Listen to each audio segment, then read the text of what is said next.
കാറ്റത്തെ കിളിക്കൂടിയിലെ ഒരു അപ്കമിങ് എപ്പിസോഡിലേക്ക് എല്ലാവർക്കും സ്വാഗതം. നിധിയും സുധീഷും നികേഷിൻ്റെ അമ്മ താമസിക്കുന്ന സ്ഥലത്തെത്തുന്നുണ്ട്. നികേഷിൻ്റെ അമ്മ ഭർത്താവുമായി വഴക്കിട്ട് ഉമ്മർത്തിരുന്ന് കരഞ്ഞുകൊണ്ടിരിക്കുന്ന സമയത്താണ് നിധിയും നികേഷും അങ്ങോട്ടേക്ക് ചെല്ലുന്നത്. അവരെ കണ്ടതും നിങ്ങൾ എന്തിനാണ് വന്നതെന്ന് ചോദിക്കുന്നുണ്ട്. നിങ്ങൾ നികേഷിൻ്റെ അമ്മയല്ലേ എന്ന് നിധി ചോദിക്കുന്നുണ്ട്. ഏത് നികേഷ്? എനിക്കൊരു നികേഷിനെയും അറിയില്ല എന്നവർ പറയുന്നുണ്ട്. ഉടനെ തന്നെ നിധി തൻ്റെ ഫോൺ എടുത്ത് അതിൽ നിന്ന് നികേഷിൻ്റെ ഫോട്ടോ കാണിച്ച് ഈ നികേഷിനെ നിങ്ങൾ അറിയില്ലേ എന്ന് ചോദിക്കുമ്പോൾ ആ ഫോട്ടോയിലേക്ക് സൂക്ഷിച്ചു നോക്കുവാണ്. എന്നിട്ട് പറയുന്നുണ്ട്, ഇത് ഏതാ ഈ പയ്യൻ? ഈ പയ്യനെ എനിക്ക് അറിയില്ലല്ലോ. ഇത് കേട്ടതും സുധീഷ് പറയുന്നുണ്ട്, നിധി നീ എവിടെ ഇരിക്കെ, ഞാൻ പറഞ്ഞ് മനസ്സിലാക്കാം. നികേഷിനെ നിങ്ങൾക്ക് അറിയില്ലായിരിക്കാം, പക്ഷേ ഡ്രൈവർ ഭാസ്കരനെ നിങ്ങൾക്ക് അറിയില്ലേ എന്ന് ചോദിക്കുന്നുണ്ട്. ഇത് കേട്ടതും അവർ നികേഷിൻ്റെ മുഖത്തേക്ക് സൂക്ഷിച്ചു നോക്കുന്നുണ്ട്. പെട്ടെന്ന് അങ്ങ് എഴുന്നേൽക്കുകയാണ്.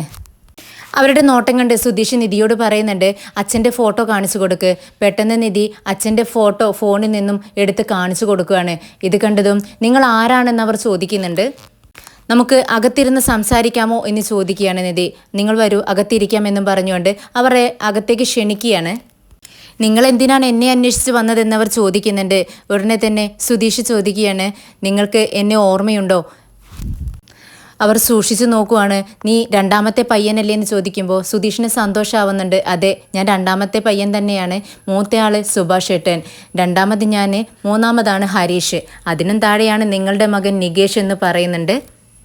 പഴയ കാര്യങ്ങളൊന്നും എനിക്ക് അത്ര ഓർമ്മയില്ല, പക്ഷെ നിങ്ങൾ വീട്ടിൽ വന്നതും നിന്നതും ഒക്കെ എനിക്ക് ഓർമ്മയുണ്ട്.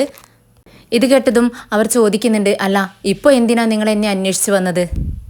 ഇത് കേട്ട് നിധി പറയുന്നുണ്ട്, നിങ്ങൾ ഈ നാട്ടിൽ തന്നെയല്ലേ താമസിക്കുന്നത്, എന്നിട്ടും എന്താ നികേഷിനെ കാണാൻ വരാത്തത്?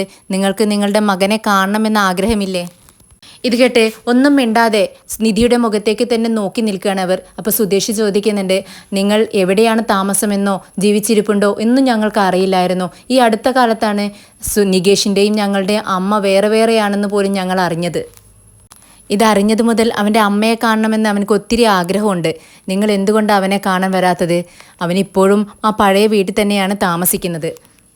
അതൊന്നും പറഞ്ഞാൽ നിങ്ങൾക്ക് മനസ്സിലാവില്ലെന്നവർ പറയുന്നുണ്ട്. ഇത് കേട്ട് നിധി പറയുന്നുണ്ട്, അവൻ്റെ ആഗ്രഹമല്ലേ, നിങ്ങൾക്ക് അവനെ വന്നൊന്ന് കണ്ടുകൂടെ?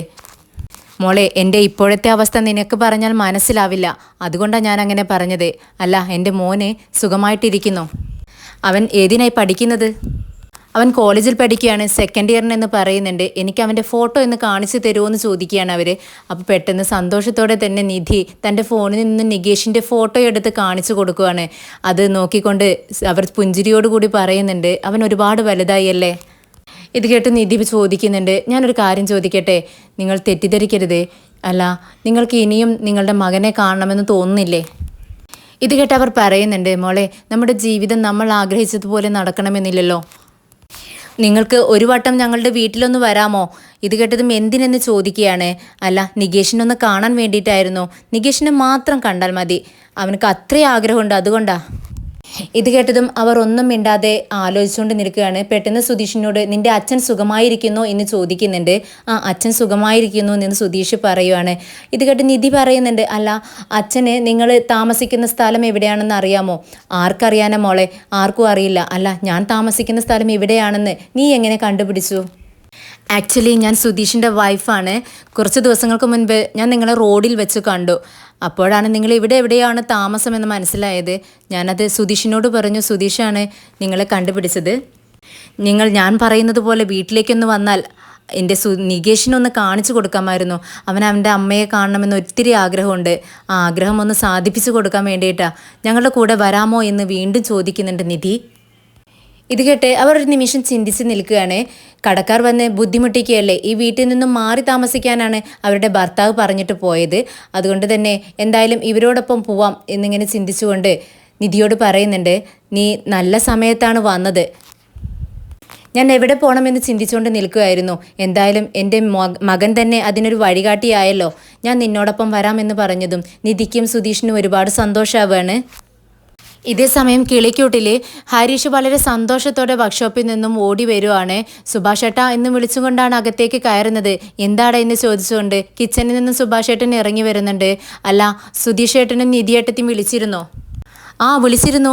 നമ്മുടെ നികേഷിൻ്റെ അമ്മയെ കണ്ടുപിടിച്ചു, അമ്മയും കൊണ്ടുവരാമെന്നാണ് പറഞ്ഞത്. ഇത് കേട്ട് ഹരീഷും പറയുന്നുണ്ട്, അതെ അവരെങ്ങനെ ഇത് കണ്ടുപിടിച്ചു? അപ്പോൾ നമ്മുടെ അച്ഛൻ അവരെ കൊന്നിട്ടില്ല അല്ലേ? അവർ ജീവനോടെ തന്നെയുണ്ട്. സമാധാനം, നികേഷെങ്കിലും സന്തോഷിക്കട്ടെ.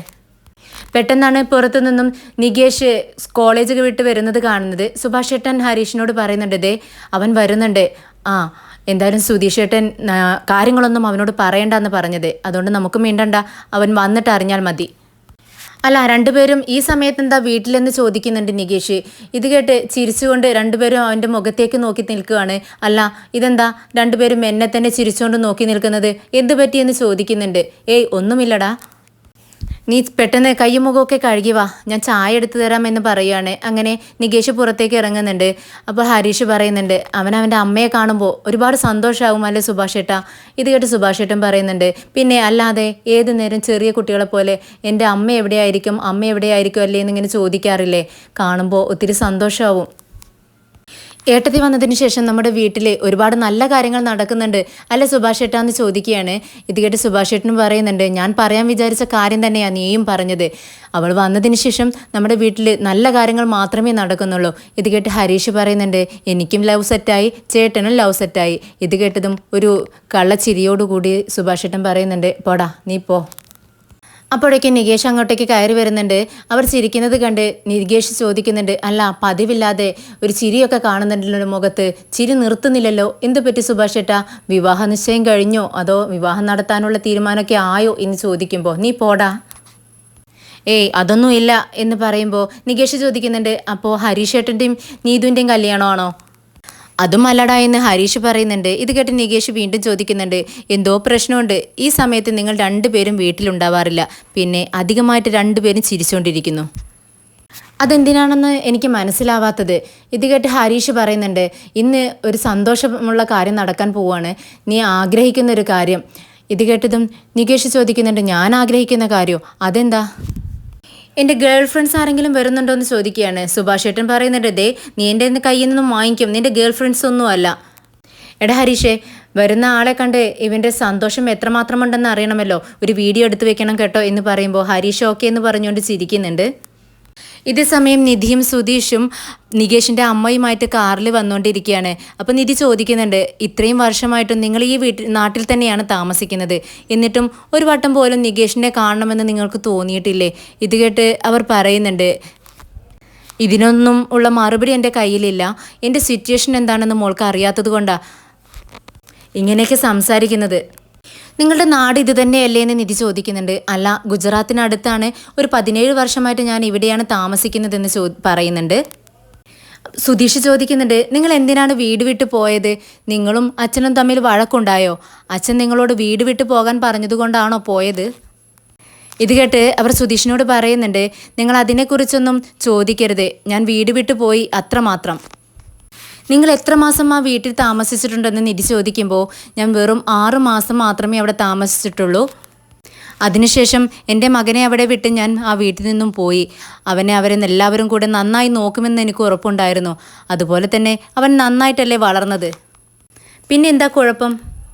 ഇത് കേട്ട് നിധി നികേഷിനെ ഒന്ന് നോക്കുന്നുണ്ട്. ഇതേസമയം ഹരീഷ് സുഭാഷ് ഏട്ടനോട് ചോദിക്കുന്നുണ്ട്, എന്താ സുഭാഷ് ഏട്ട അവരെ കാണാത്തത്, നേരം ഒരുപാടായല്ലോ എന്ന് പറയുമ്പോൾ, ഇപ്പോൾ വരുമായിരിക്കും നമുക്ക് നോക്കാമെന്നും പറഞ്ഞുകൊണ്ട് രണ്ടുപേരും പുറത്തേക്ക് ഇറങ്ങി അവർ വരുന്നുണ്ടോ എന്ന് നോക്കി നിൽക്കുകയാണ്. പുറത്ത് അച്ഛനൊരു പാട്ടൊക്കെ പാടിയിരിക്കുന്നുണ്ട്. സുഭാഷ് ഏട്ടൻ അവരുടെ മുഖത്തേക്ക് സൂക്ഷിച്ച് നോക്കുന്നുണ്ട്. ഇത് കണ്ട് അച്ഛൻ മനസ്സിൽ ചിന്തിക്കുന്നുണ്ട്, അല്ല ഇവനെന്താ പതിവില്ലാതെ എന്നെ ഇങ്ങനെ തുറിച്ചു നോക്കുന്നത്, എന്തോ പന്തികേടുണ്ടല്ലോ എന്നിങ്ങനെ ചിന്തിച്ചുകൊണ്ടിരിക്കുകയാണ്. അങ്ങനെ പുറത്തേക്ക് അന്തമില്ലാതെ ഇവരെന്താ കാണാത്തേ എന്ന് നോക്കിക്കൊണ്ടിരിക്കുന്ന സമയത്താണ് പതിയെ നികേഷ് പിറകിൽ വന്ന് രണ്ടുപേരുടെയും തോളത്തങ്ങ് പിടിച്ച് എന്താ നോക്കുന്നതെന്ന് ചോദിക്കുന്നത്. പെട്ടെന്നായതുകൊണ്ട് തന്നെ രണ്ടുപേരും ഞെട്ടിപ്പോവാണ്, ഒരുപോലെ തിരിഞ്ഞു നോക്കുന്നുണ്ട്. രണ്ടുപേരുടെയും പേടിച്ചരണ്ടതുപോലെയുള്ള മുഖം കണ്ട് നികേഷ് ചോദിക്കുന്നുണ്ട്, ഇതെന്താ നിങ്ങൾക്ക് പറ്റിയത്? നിങ്ങൾ എന്തിനാ ഇങ്ങനെ പിള്ളേരെ പോലെ പേടിക്കുന്നതെന്ന് ചോദിക്കുകയാണ്. ഇത് കേട്ട് സുഭാഷ് ഏട്ടൻ പറയുന്നുണ്ട്, എടാ ഇങ്ങനെയാണോ വിളിക്കുന്നത്? എന്തിനാ നീ പേടിപ്പിക്കുന്നോ? ഞാൻ സാധാ വിളിക്കുന്നത് പോലെ തന്നെയല്ലേ വിളിച്ചുള്ളൂ, നിങ്ങൾ പേടിച്ചതിന് ഞാൻ എന്ത് ചെയ്യാനാ? അല്ല നിങ്ങൾ ആരെയാ നോക്കി നിൽക്കുന്നതെന്ന് ചോദിക്കുമ്പോൾ ഹരീഷ് പറയുന്നുണ്ട്, സുധീഷ് ഏട്ടനും ചേച്ചിയും വരുന്നത് കാത്തു നിൽക്കുകയാണ്. അതിനെന്തിനാ ഇങ്ങനെ കാത്തു നിൽക്കുന്നത്? അവർ പതിവ് പോലെ അകത്തേക്ക് കയറി വരില്ലേ? നിങ്ങൾ എന്തിനാ ഇവിടെ തന്നെ നിൽക്കുന്നതെന്ന് ചോദിക്കുമ്പോൾ അതൊക്കെയുണ്ട്, ഒരു സർപ്രൈസ് ഉണ്ട്. എന്താണ് സർപ്രൈസ്? കുറേ നേരമായാലോ സർപ്രൈസ് ഉണ്ടെന്ന് പറയുന്നു, എന്നോട് പറയാമോ എന്ന് പറയുമ്പോൾ നീ തന്നെ കണ്ടുപിടിക്കണമെന്ന് പറയുന്നുണ്ട്. കുറച്ചു നേരം ആലോചിച്ച് നിന്നതിന് ശേഷം നികേഷ് പറയുന്നുണ്ട്, ഏയ് എനിക്കൊന്നും അറിയില്ല, എന്താ നിങ്ങൾ തന്നെ പറ. ഇത് കേട്ട് ഹരീഷ് പറയുന്നുണ്ട്, അതെ വല്ലാണ്ട് അങ്ങ് ചിന്തിക്കേണ്ട, സർപ്രൈസ് നിന്നെ തേടി ഇങ്ങോട്ട് വരുന്നുണ്ട്. പെട്ടെന്നാണ് സുധീഷിൻ്റെ കാർ അങ്ങോട്ടേക്ക് വരുന്നത് കാണുന്നത്. ഹരീഷും സുഭാഷ് ഏട്ടനും അങ്ങോട്ടേക്ക് ഓടി ചെല്ലുന്നുണ്ട്. നിധി വണ്ടിയിൽ നിന്നും ഇറങ്ങിയതും പറയുന്നുണ്ട്, അമ്മ അകത്തുണ്ട്. സുധീഷ് ചെന്ന് ഡോറ് തുറന്നു കൊടുക്കുകയാണ്. അതിൽ നിന്നും നികേഷിൻ്റെ അമ്മ ഇറങ്ങുന്നുണ്ട്. നികേഷ് ഇങ്ങനെ സൂക്ഷിച്ച് നോക്കുന്നുണ്ട് അകലെ നിന്നും ആരാണ് വണ്ടിയിൽ നിന്നും ഇറങ്ങുന്നതെന്ന്. വണ്ടിയിൽ നിന്നും അമ്മ ഇറങ്ങുന്നത് കണ്ടേ നികേഷ് അറിയാതെ തന്നെ അമ്മ എന്ന് ഉച്ചരിച്ച് പോവുകയാണ്. അച്ഛനും അവരെ കണ്ട് അറിയാതെ എഴുന്നേറ്റ് പോകുന്നുണ്ട്. നിധി പെട്ടെന്ന് നികേഷിൻ്റെ അടുത്തേക്ക് വരുന്നുണ്ട്. നികേഷേ കണ്ടില്ലേ, ഇതാ നിൻ്റെ അമ്മ വരുന്നു. നീ ഒരുപാട് നാളായിട്ട് ആഗ്രഹിച്ച ഒരു കാര്യം ഇന്ന് നടക്കാൻ പോകുന്നു. അമ്മ നികേഷിൻ്റെ അടുത്തേക്ക് നടന്നു വരുവാണ്. നികേഷിനെ കണ്ടതും പൊട്ടി പൊട്ടി കരയുന്നുണ്ട്. അമ്മ വളരെ സന്തോഷത്തോടെ കരഞ്ഞുകൊണ്ട് തന്നെ നികേഷിനെ കവിളിലും മുടിയിലുമൊക്കെ തലോടുന്നുണ്ട്. എന്നിട്ട് നെറ്റിയിലൊരു ഉമ്മ കൊടുക്കുകയാണ്. നികേഷ് നികേഷ് എന്നിങ്ങനെ വിളിക്കുന്നുണ്ട്. നികേഷിനെ തലോടിക്കൊണ്ട് ഇത്രയും വളർന്നല്ലോ നീ എന്നിങ്ങനെ ചോദിക്കുകയാണ്. നികേഷിൻ്റെയും അമ്മയുടെയും സന്തോഷം കണ്ട് സുഭാഷ് ഏട്ടനും ഹരീഷിനും നിധിക്കൊക്കെ ഒരുപാട് സന്തോഷമാവുന്നുണ്ട്. എന്നാൽ ഇതൊന്നും സഹിക്കാനാവാതെ തൊട്ടപ്പുറത്ത് തന്നെ അച്ഛൻ നിൽക്കുന്നുണ്ട്. അച്ഛന് ദേഷ്യം വരുവാണ്. അവിടെ ഇരുന്നിരുന്ന ഒരു ഗ്ലാസ് എടുത്ത് പെട്ടെന്ന് അങ്ങ് എറിയുകയാണ്. ഉച്ചത്തിലുള്ള സൗണ്ട് കേട്ട് നിധി പേടിക്കുന്നുണ്ട്. അമ്മയും പേടിച്ചരണ്ട് നികേഷിൻ്റെ അടുത്തേക്ക് നീങ്ങി നിൽക്കുന്നുണ്ട്. അച്ഛൻ ദേഷ്യത്തോടെ അമ്മയുടെ അടുത്തേക്ക് വരികയാണ്. നീ എന്തിനാ ഇങ്ങോട്ടേക്ക് വന്നത്? നിന്നെ ആരാ ഇങ്ങോട്ടേക്ക് കൊണ്ടുവന്നതെന്ന് ചോദിക്കുകയാണ്.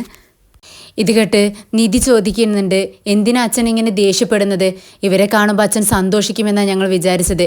അത് കേട്ടതും അച്ഛൻ ചോദിക്കുന്നുണ്ട്, എന്തിനാ ഞാൻ സന്തോഷിക്കുന്നത്? അതിന് മാത്രം ഇവിടെ എന്താ സംഭവിച്ചത്? അച്ഛൻ്റെ ദേഷ്യം കണ്ട് അമ്മ വീണ്ടും ചോദിക്കുന്നുണ്ട്, അല്ല നിങ്ങളുടെ ദേഷ്യം ഇത്രയും കാലമായിട്ട് കുറഞ്ഞില്ലേ? ഇത്രയും നാൾ നീ എവിടെയായിരുന്നു എന്ന് അച്ഛൻ ചോദിക്കുന്നുണ്ട്. അച്ഛൻ അമ്മയോട് ദേഷ്യപ്പെടുന്ന കണ്ട് നിധി അച്ഛനോട് ചോദിക്കുന്നുണ്ട്, എന്തിനാ അച്ഛൻ ഇപ്പോൾ അമ്മയോട് ദേഷ്യപ്പെടുന്നത്? ഓഹോ, അപ്പോൾ ഇതെല്ലാം നിന്റെ വേലയായിരുന്നു അല്ലേ? കുറച്ച് നാളായല്ലോ നീ ഇവളെ കണ്ടു കണ്ടു എന്നും പറഞ്ഞുകൊണ്ട് നടക്കുന്നു. ഇത്രയും നേരം ഒന്നും മിണ്ടാതിരുന്ന സുഭാഷ് ഏട്ടൻ ചോദിക്കുന്നുണ്ട്, അച്ഛൻ എന്തിനാ ഇങ്ങനെ ദേഷ്യപ്പെടുന്നത്? അവരിപ്പോൾ ഇങ്ങോട്ട് കയറി വന്നതല്ലേ ഉള്ളൂ, ഒന്നും മിണ്ടാതിരിക്കച്ചാ. ഇത് കേട്ടതും സുഭാഷിനോട് അച്ഛൻ പറയുന്നുണ്ട്, എടാ ഇവളെക്കുറിച്ച് നിങ്ങൾക്ക് ആർക്കും ഒന്നും അറിയില്ല, നിങ്ങളൊക്കെ അനുഭവിക്കാൻ പോകുന്നതല്ലേ ഉള്ളൂ. ഞാൻ പറഞ്ഞില്ലെന്ന് വേണ്ട എന്നും പറഞ്ഞുകൊണ്ട് അച്ഛൻ അകത്തേക്ക് ദേഷ്യത്തോടെ കയറി പോകുന്നുണ്ട്. അനുഭവിക്കടാ, നിങ്ങൾ അനുഭവിക്കുക എന്നും പറഞ്ഞുകൊണ്ട് അകത്തു നിന്നും ഒരു ഷർട്ട് ഇട്ടുകൊണ്ട് അദ്ദേഹം പുറത്തേക്ക് ഇറങ്ങി പോവുകയാണ്. അല്പനേരം എല്ലാവരും വിഷമത്തോടെ നിന്നെങ്കിലും പെട്ടെന്ന് നിധി നികേഷിനോട് ചോദിക്കുന്നുണ്ട്, നികേഷ് നിനക്കിപ്പോൾ സന്തോഷമായില്ലേ? എനിക്ക് സന്തോഷമായി ഏട്ടത്തി, വാ അമ്മേ നമുക്ക് അകത്തേക്ക് പോവാം എന്നും പറഞ്ഞുകൊണ്ട് അമ്മയുടെ കൈകളിൽ ഇറുകെ പിടിച്ചുകൊണ്ട് നികേഷ് അകത്തേക്ക് നടക്കുകയാണ്. നികേഷും അമ്മയും ഒരുപോലെ കരഞ്ഞുകൊണ്ടിരിക്കുകയാണ്.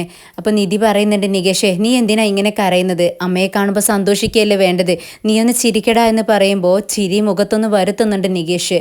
എന്നാൽ അമ്മ കരഞ്ഞുകൊണ്ട് അവൻ്റെ കവിളിൽ തട്ടുകൊണ്ട് പറയുന്നുണ്ട്, അമ്മ നീ എന്നെ എത്ര വർഷം കഴിഞ്ഞാൽ കാണുന്നത്?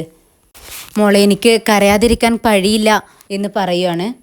അപ്പോഴേക്കും സുഭാഷ് ഏട്ടൻ ഭക്ഷണം കഴിക്കാൻ ആയിട്ടുണ്ട്, എല്ലാവരും വന്ന് കഴിക്കുമെന്ന് പറഞ്ഞുകൊണ്ട് അമ്മയൊക്കെ ക്ഷണിക്കുകയാണ്. ഇത് കേൾക്കുമ്പോൾ അമ്മ സുഭാഷ് ഏട്ടൻ്റെ മുഖത്തേക്ക് നോക്കിക്കൊണ്ട് പറയുന്നുണ്ട്, സുഭാഷ് അല്ലേ, എനിക്ക് നിന്നെ നല്ല ഓർമ്മയുണ്ട്. ഇത് കേട്ട് സുഭാഷ് ഏട്ടനും പറയുന്നുണ്ട്, എനിക്കും ഓർമ്മയുണ്ട്.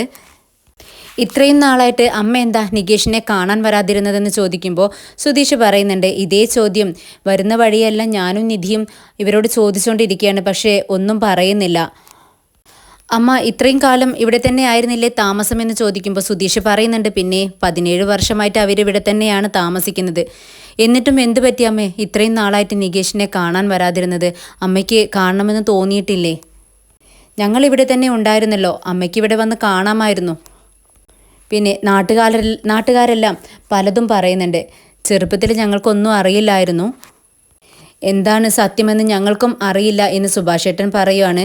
അപ്പോൾ അമ്മ പറയുന്നുണ്ട്, എന്തായാലും ഞാൻ വന്നില്ലേ, നീ എന്തിനാ കരയുന്നത്? ഇനി കരയണ്ട എന്ന് പറഞ്ഞുകൊണ്ട് കരയുന്ന നികേഷിൻ്റെ കണ്ണ് തുടച്ചു കൊടുക്കുകയാണ്.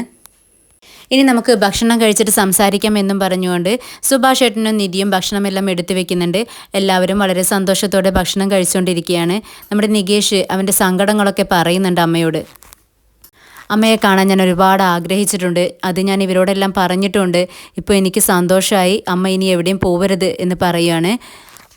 അപ്പോൾ സുഭാഷ് ഏട്ടൻ ഇവരെ എവിടെ നിന്നാണ് കണ്ടുപിടിച്ചതെന്ന് ചോദിക്കുമ്പോൾ സുധീഷ് പറയുന്നുണ്ട് ഇവിടെ അടുത്ത് നിന്ന് തന്നെയാണ്. അവിടെ ആരൊക്കെ ഉണ്ടെന്ന് ചോദിക്കുകയാണ് സുഭാഷ് ഏട്ടൻ. അപ്പോൾ അമ്മ പറയുന്നുണ്ട് ഞാൻ തനിച്ചാണെന്ന് പറയുകയാണ്. ഇത് കേട്ട് സുധീഷിന് അത്ര വിശ്വാസം വരുന്നില്ല. ഇവരോടൊപ്പം ഞാനൊരു ആളെ കണ്ടതാണല്ലോ, ഒരു പുരുഷനെ. അവർ സംസാരിച്ച് നിൽക്കുന്നതും വഴക്കുണ്ടാക്കുന്നതും ഞാൻ കണ്ടതാണ്. അപ്പോൾ അതാരായിരിക്കും?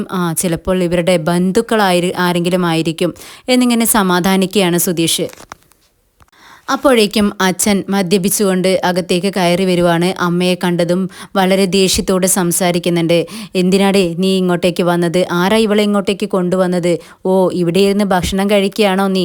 ഇറങ്ങിപ്പൊടി എൻ്റെ വീട്ടിൽ നിന്നും എന്ന് പറഞ്ഞുകൊണ്ട് വളരെ ഉച്ചത്തിൽ സംസാരിക്കുന്നുണ്ട്. ഇത് കേട്ട് സുധീഷ് പറയുന്നുണ്ട് നിങ്ങളൊന്നും മിണ്ടാതിരിക്കുന്നുണ്ടോ? അവരെ ഭക്ഷണം കഴിക്കുകയല്ലേ, നിങ്ങൾ സംസാരിക്കരുതെന്ന് പറയുന്നുണ്ട്. ഇത് കേട്ടതും ഹരീഷും പറയുന്നുണ്ട് ഇവിടെ ആര് താമസിക്കണ്ട എന്നൊക്കെ തീരുമാനിക്കുന്നത് ഞങ്ങളാണ്, നിങ്ങളല്ല. ഇപ്പം നിങ്ങൾ പുറത്തു പോ. നികേഷിൻ്റെ സന്തോഷം കണ്ടില്ലേ, അതില്ലാതാക്കാനാണോ നിങ്ങളിങ്ങനെയൊക്കെ സംസാരിക്കുന്നതെന്ന് ചോദിക്കുകയാണ്. ഇത് കേട്ടതും അച്ഛൻ പറയുന്നുണ്ട് ഇവളുടെ സ്വഭാവം എന്താണെന്ന് നിനക്കറിയില്ല സുഭാഷേ, ഇവളെ സൂക്ഷിച്ചോണം, ഇവൾ ചതിക്കും. ഇത്രയും നാളില്ലാത്ത ഇവളുടെ പുത്രസ്നേഹം ഇപ്പോഴെങ്ങനെ വന്നു? ഇവൾ എന്തിനു വേണ്ടിയാണ് ഇങ്ങോട്ടേക്ക് വന്നത് എന്നൊക്കെ പറഞ്ഞുകൊണ്ട് ദേഷ്യപ്പെടുന്നത് കണ്ടപ്പോൾ സുധീഷ് പറയുന്നുണ്ട് എടാ ഹരീഷേ, ഇവരെ അങ്ങോട്ടേക്ക് പുറത്തേക്ക് പിടിച്ചോണ്ട് പോ. അത് കേട്ടതും സുധീഷ് പെട്ടെന്ന് കൈ കഴുകി അച്ഛനെ തള്ളിയും കൊണ്ട് പുറത്തേക്ക് ആക്കുന്നുണ്ട്. നിധി പെട്ടെന്ന് തന്നെ ഭക്ഷണം കഴിച്ച് കൈ കഴുകി അച്ഛൻ്റെ അടുത്തേക്ക് ചെല്ലുകയാണ്. എന്താ അച്ഛാ ഇത്? അച്ഛൻ എന്തിനാ ഇങ്ങനെ ദേഷ്യപ്പെടുന്നത്? അമ്മയെ കണ്ടതും അച്ഛൻ ഒരുപാട് സന്തോഷിക്കുകയാണെന്ന് ഞാൻ വിചാരിച്ചത്. ഒരുപാട് നാളായില്ലേ അമ്മയെ കണ്ടിട്ട്. പക്ഷേ അച്ഛൻ ഇങ്ങനെ പ്രതികരിക്കുമെന്ന് ഞാൻ ഒട്ടും പ്രതീക്ഷിച്ചില്ല. അച്ഛൻ എന്തിനാ ഇങ്ങനെ ദേഷ്യപ്പെടുന്നതെന്ന് എനിക്ക് അറിയുന്നില്ല. ഈ നാട്ടിലുള്ളവരെല്ലാവരും അമ്മയെ അച്ഛൻ കൊന്നു എന്നാണ് പറയുന്നത്. ഇനി നാട്ടുകാർ പറഞ്ഞതെല്ലാം കള്ളമെന്ന് നമുക്ക് തെളിയിക്കാമല്ലോ. അത് വിചാരിച്ച് അച്ഛൻ സന്തോഷിക്കുകയല്ലേ വേണ്ടത്? എല്ലാം നല്ലതിനാണല്ലോ എന്ന് വിചാരിച്ച് അച്ഛനെ സമാധാനിച്ചൂടെ എന്ന് ചോദിക്കുകയാണ്. ഇത് കേട്ടതും അച്ഛൻ പറയുന്നുണ്ട് ഇപ്പോൾ എല്ലാവർക്കും സന്തോഷമായിരിക്കും, പക്ഷേ ഒരു നാൾ എല്ലാവരും കരയേണ്ടി വരും. അതാ ഞാൻ പറഞ്ഞത്. അച്ഛൻ എന്താ അവരോട് ഇത്രയ്ക്ക് ദേഷ്യം? എനിക്കതാ മനസ്സിലാവാത്തത്. അച്ഛൻ തുറന്നു പറ. എല്ലാവരും ഈ വീട്ടിൽ സ്ത്രീകൾ വാഴില്ലെന്ന് പറയുന്നു, പക്ഷേ ഇപ്പോൾ വാഴുമെന്ന് അവരെ എല്ലാവരും ബോധ്യപ്പെടുത്താമല്ലോ. ഇത് കേട്ടതും അച്ഛൻ നിധിയുടെ മുഖത്തേക്കൊന്ന് നോക്കുന്നുണ്ട്. ഒന്നും മിണ്ടാതെ ഇറങ്ങിപ്പോവാണ്. അത് കണ്ടതും അച്ഛ നിൽക്കച്ഛ എന്നിങ്ങനെ വിളിച്ച് പറയുന്നുണ്ട് നിധി. പക്ഷെ അച്ഛൻ നിൽക്കാതെ തിരിഞ്ഞു നോക്കുകയും ചെയ്യാണ്ട് നടക്കുകയാണ്.